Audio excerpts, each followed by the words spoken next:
ఎక్కువసార్లు మన మనసులో ఒక క్వశ్చన్ వస్తూ ఉంటుంది, అందరిలాగా మనము బ్రతకాలా అని చెప్పి. ఈ సమాజంలో 99% మంది ఒకేలాగా బతుకుతారు, ఒకటే స్టైల్లో బతుకుతారు. బేసికల్గా మనందరం ఆల్మోస్ట్ 99% సిమిలర్గా రోబోస్లా బతికేస్తూ ఉంటాం.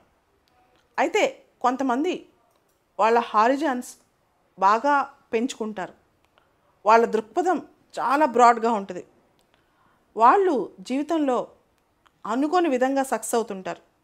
ఒకవేళ వాళ్ళు అనుకున్నట్టు పెద్ద సక్సెస్ రాకపోయినా కొత్తవి చాలా నేర్చుకుంటారు. లైఫ్ అనేది ఒక్కసారే వస్తుంది కదా, ఆ ఒక్కసారి అది కూడా చాలా తాత్కాలికం అనిపిస్తూ ఉంటుంది. అటువంటప్పుడు కంఫర్ట్ జోన్లో ఒకేలాగా తలుపులు మూసుకుని కూర్చోవడం ఎందుకు, కొత్తవి ట్రై చేయొచ్చు కదా, ఎంత వీలైతే అంత ఎక్కువ మన స్కోప్ పెంచుకోవచ్చు కదా, వీలైనంత వైడెన్ చేసుకోవచ్చు కదా మన హారిజాన్స్. మీరు గమనించండి, ఈరోజు ఒక ట్రైబల్ ఉమెన్ ప్రెసిడెంట్ అయ్యారు. ఆవిడ ఇంత దూరం ప్రయాణం చేయడానికి దారిలో ఎన్ని మైల్ స్టోన్స్ దాటుండొచ్చు, ఎన్ని ఒడిదుడుకులు చూసుండొచ్చు, ఒక్కసారి ఊహించండి. మనం గమనిస్తే ఒరిస్సా నుంచి ఆవిడ ప్రయాణం ఢిల్లీ వరకు, అంటే మోస్ట్ వల్నరబుల్ సిటిజన్ నుంచి ఫస్ట్ సిటిజన్ వరకు ఎన్నో చూసుంటారు. అలానే మీరు ఏ రంగంలో అయినా సరే, నరేంద్ర మోడీ గారిని చూడండి, లేకపోతే బిల్ గేట్స్ని చూడండి, ఇంతకుముందున్న స్టీవ్ జాబ్స్ యాపిల్ ఫౌండర్, వీళ్ళందరి లైఫ్లో చాలా ఉంటాయన్నమాట. దాని బ్యాక్గ్రౌండ్ చాలా ఉంటుంది. చాలామందికి లైఫ్ అనేది ఒక గోల్డెన్ ప్లేట్లో లేదా సిల్వర్ స్పూన్లో రాదు, చాలా ఫేస్ చేస్తారు. అయితే కొంతమంది అవన్నీ ఫేస్ చేయడం ఇష్టం లేక రాజీ పడి ఎక్కడున్న వాళ్ళు అక్కడే ఉంటారు. సో పోరాడితే పోయేదేముంది, పోరాడితే కార్ల్ మార్క్స్ చెప్పినట్టు ఏమైనా పోతే మన బాణస సంఖ్యలు పోతాయి. అంటే అక్కడ బాణస సంఖ్యలు అంటే కేవలం సంఖ్యలని కాదు, మనం పెట్టుకున్న సంఖ్యలు పోతాయి.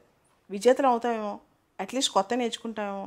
జీవితంలో మనం ముడుచుకుని కొత్తదనం కాకుండా ఇంకా అలా ఉండిపోతుంటే లైఫ్ అంతా అలానే ఉండిపోద్ది కదా.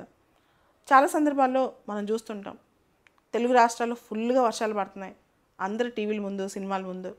తర్వాత ఇంకా టైం ఉంటే టీవీ సీరియల్స్, రోజులు ఎలా గడిపేద్దామా, ఏదో ఒక జాబ్ చేసుకుని బతికేద్దామా, ఇలా ఆలోచిస్తున్నారు. కానీ కొత్తగా మనం ఏదైనా క్రియేటివిటీగా ఉందామా అంటే కేవలం ఒక రంగం అనే కాదు, ఏ రంగంలోకి వెళ్ళినా సరే మనం దానిలో నెంబర్ 1గా ఎలా నిలవాలి, మన టైంని దానిలో పూర్తిగా ఎలా ఉపయోగించుకోవాలి, అది ఏ రంగం అయినా సరే.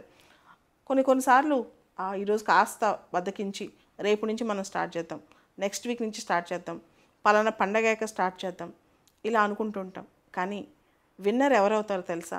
అట్లీస్ట్ విన్ కాకపోయినా ఆ విన్నింగ్ దగ్గర దాకా ఎవరు వెళ్తారో తెలుసా?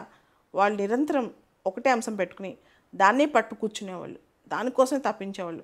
అంటే ఇంకా దాన్ని పట్టుకుని అక్కడే కూర్చుంటారనమాట, అదే నాకు కావాలి అని చెప్పి. అలాంటి వాళ్ళే చాలామంది సక్సెస్ అవుతారు. సక్సెస్ అనేది ఫ్లూక్లో రాదు. అంటే ఏదో చిన్న ఎగ్జామ్లో సడన్గా ఏదైనా ఓఎంఆర్ షీట్లో 10 క్వశ్చన్లు ఎక్కువ కావచ్చేమో, కానీ లైఫ్లో పెద్ద స్థాయికి వెళ్ళాలంటే మాత్రం అది ఊరికే ఆటోమేటిక్గా పళ్ళెంలో పెట్టి రాదు. దానికోసం మనం వెంపర్లాడాలి, దానికోసం మనం పరిగెత్తాలి. అలాంటి వాడే జీవితంలో చాలామందికి రోల్ మోడల్ అవుతాడు. తను చివరి నిమిషంలో కూడా నేను ఇంత పోరాడాననే ఆ తృప్తితో పోతాడనమాట. ఇదే జీవితంలో మనకు రావాల్సిన ఒక పెద్ద పాఠం.